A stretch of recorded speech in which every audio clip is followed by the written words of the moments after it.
Hi ಸ್ನೇಹಿತರೆ, ಎಲ್ಲರಿಗೂ ನಮಸ್ಕಾರ. ಎಲಿಮಿನೇಟರ್ ಪಂದ್ಯದಲ್ಲಿ ಜಿಟಿ ವಿರುದ್ಧ ಎಂಐ ಮೊದಲ ಇನ್ನಿಂಗ್ಸ್ ನಲ್ಲಿ ಸಖತ್ತಾಗಿ ಡಾಮಿನೇಟ್ ಮಾಡ್ತು. ಆಲ್ಸೋ ಒಳ್ಳೆ ಲಯನ ಕೂಡ ಕಂಡುಕೊಂಡಿತ್ತು. ಮೊದಲ ಇನ್ನಿಂಗ್ಸ್ ನಲ್ಲಿ ಎಂಐ ರೋಹಿತ್ ಶರ್ಮಾ ಅವರು ಧ್ವಂಸ ಕೂಡ ಮಾಡಿದ್ರು. ಈ ಮೂಲಕ ಪಾಯಿಂಟ್ಸ್ ಟೇಬಲ್ ಯಾವ ರೀತಿ ಆಗಿದೆ ಗೊತ್ತಾ? ಇದರೆಲ್ಲದರ ಬಗ್ಗೆ ಇವತ್ತಿನ ಈ ವಿಡಿಯೋದಲ್ಲಿ ನಿಮಗೆ ಕಂಪ್ಲೀಟ್ ಆಗಿ ತಿಳಿಸ್ಕೊಡ್ತಾ ಹೋಗ್ತೀನಿ. ಅದಕ್ಕಿಂತ ಮುಂಚಿತವಾಗಿ ಚಾನಲ್ ಗೆ ಸಬ್ಸ್ಕ್ರೈಬ್ ಮಾಡ್ಕೊಂಡಿಲ್ಲ ಅಂತ ಹೇಳಿದ್ರೆ ಈ ಕೂಡಲೇ ಚಾನಲ್ ಗೊಂದು ಸಬ್ಸ್ಕ್ರೈಬ್ ಮಾಡ್ಕೊಳ್ಳಿ ಹಾಗೂ ವಿಡಿಯೋಗೆ ಬಂದು ತಪ್ಪದೆ ಲೈಕ್ ಮಾಡಿ ಹಾಗೂ ಈ ವಿಡಿಯೋನ ಕೊನೆವರೆಗೂ ನೋಡಿ. ಮೊದಲು ಬ್ಯಾಟಿಂಗ್ ಮಾಡಿದಂತ ಎಂಐ ಕಡೆ ಸಖತ್ತಾಗಿ ಡಾಮಿನೇಟಿಂಗ್ ಪರ್ಫಾರ್ಮೆನ್ಸ್ ಬಂದಿದ್ದು ಅಂತ ಹೇಳಿದ್ರೆ ರೋಹಿತ್ ಶರ್ಮಾ ಅವರು ಧ್ವಂಸ ಕೂಡ ಮಾಡಿದ್ರು. ಆಡಿದಂತ 50 ಬಾಲ್ಗಳಲ್ಲಿ 81 ರನ್ ಗಳಿಸಿ ಪ್ರಸಿದ್ಧ ಕೃಷ್ಣ ಅವರಿಗೆ ಹೊರಟಾದ್ರು. ಮೊದಲ ಇನ್ನಿಂಗ್ಸ್ ನಲ್ಲಿ ಒಳ್ಳೆ ಪರ್ಫಾರ್ಮೆನ್ಸ್ ನ ತಂದು ಕೊಟ್ಟಿದ್ದು ರೋಹಿತ್ ಶರ್ಮಾ ಅವರು ಸಖತ್ತಾಗಿ ಕೂಡ ಡಾಮಿನೇಟ್ ಮಾಡಿದ್ರು ಬ್ಯಾಟಿಂಗ್ ನಿಂದ. ಇನ್ನು ಜಾನಿ ಬ್ಯಾರಿಸ್ಟೋ ಅವರು ಕೂಡ ಒಳ್ಳೆ ಲಯನ ತಂದು ಕೊಟ್ಟರು. ಮೊದಲ ಇನ್ನಿಂಗ್ಸ್ ನಲ್ಲಿ ಆಡಿದಂತ 22 ಬಾಲ್ಗಳಲ್ಲಿ 47 ರನ್ ಗಳಿಸಿ ಸಾಯಿ ಕಿಶೋರ್ ಅವರಿಗೆ ಹೊರಟಾದ್ರು. ಮೊದಲ ಇನ್ನಿಂಗ್ಸ್ ನಲ್ಲಿ ರೋಹಿತ್ ಶರ್ಮಾ ಹಾಗೂ ಬ್ಯಾರಿಸ್ಟೋ ಅವರ ಕಡೆಯಿಂದ ಒಳ್ಳೆ ಡಾಮಿನೇಟಿಂಗ್ ಪರ್ಫಾರ್ಮೆನ್ಸ್ ಬಂತು. ಆಲ್ಸೋ ಒಳ್ಳೆ ಜೊತೆಯಾಟ ಕೂಡ ಬಂತು. ನಂತರ ಬಂದ ಸೂರ್ಯಕುಮಾರ್ ಯಾದವ್ ಅವರು ಧ್ವಂಸ ಕೂಡ ಮಾಡಿದ್ರು. ಆಡಿದಂತ 20 ಬಾಲ್ಗಳಲ್ಲಿ 33 ರನ್ ಗಳಿಸಿ ಸಾಯಿ ಕಿಶೋರ್ ಅವರಿಗೆ ಹೊರಟಾದ್ರು. ಸೂರ್ಯಕುಮಾರ್ ಯಾದವ್ ಅವರ ಕಡೆಯಿಂದ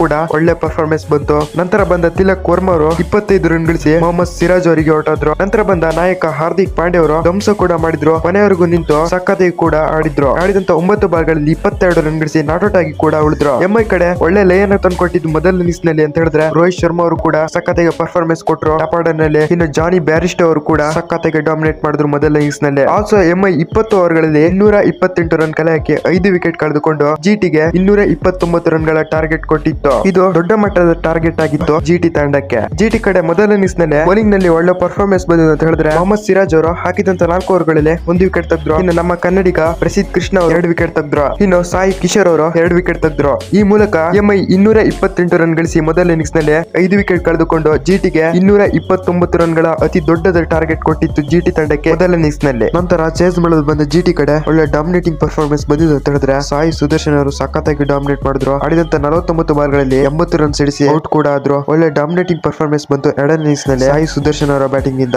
ಅದ್ಭುತವಾಗಿ ಕೂಡ ಪರ್ಫಾರ್ಮೆನ್ಸ್ ಕೊಟ್ಟರು. ಆಲ್ಸೋ ನಾಯಕ ಗಿಲ್ ಅವರಿಂದ ಕೂಡ ಯಾವುದೇ ಪರ್ಫಾರ್ಮೆನ್ಸ್ ಬಂದಿರಲಿಲ್ಲ. ಆಡಿದಂತ 2 ಬಾಲ್ಗಳಲ್ಲಿ 1 ರನ್ ಗಳಿಸಿ ಟ್ರೆಂಟ್ ಬೋಲ್ಟ್ ಅವರಿಗೆ LBW ಆದ್ರು. ಇನ್ನು ವಾಷಿಂಗ್ಟನ್ ಸುಂದರ್ ಅವರ ಕಡೆಯಿಂದ ಒಳ್ಳೆ ಪರ್ಫಾರ್ಮೆನ್ಸ್ ಬಂತು. 48 ರನ್ ಗಳಿಸಿ ಜಸ್ಪ್ರೀತ್ ಬುಮ್ರಾ ಅವರಿಗೆ ಹೊರಟಾದ್ರು. ಇನ್ನು ಜಿಟಿ ಕಡೆ ಯಾವುದೇ ಪ್ಲೇಯರ್ ಇಂದನೂ ಕೂಡ ಅಷ್ಟು ಪರ್ಫಾರ್ಮೆನ್ಸ್ ಬಂದಿರಲಿಲ್ಲ. ಆಲ್ಸೋ ಎಂಐ ಕ್ವಾಲಿಫೈರ್ 2 ನ ತಲುಪಿದೆ. ಈ ಮೂಲಕ ಎಂಐ PBKS ವಿರುದ್ಧ ಕ್ವಾಲಿಫೈರ್ 2 ನ ಆಡಲಿದೆ. ಕ್ವಾಲಿಫೈರ್ 2 ನಲ್ಲಿ PBKS ಗೆದ್ರೆ ನೇರ RCB ವಿರುದ್ಧ ಫೈನಲ್ ಕೂಡ ಆಡುತ್ತೆ. ಎಂಐ ಗೆದ್ರೆ ಕ್ವಾಲಿಫೈರ್ 2 ನಲ್ಲಿ RCB ವಿರುದ್ಧ ಫೈನಲ್ ಕೂಡ ಆಡುತ್ತೆ. ಅದು ಕ್ರೂಷಿಯಲ್ ಮ್ಯಾಚ್ ಆಗಿರುತ್ತೆ ಎಂಐ ಮತ್ತು PBKS ಗೆ. ಈಗ ಎಂಐ ಅಫಿಷಿಯಲಿ ಕ್ವಾಲಿಫೈರ್ 2 ನ ತಲುಪಿದೆ. ಆಲ್ಸೋ ಈ ಮೂಲಕ ಜಿಟಿ ಟೂರ್ನಿಯಿಂದ ಹೊರಗೆ ಉಳಿದಿದೆ.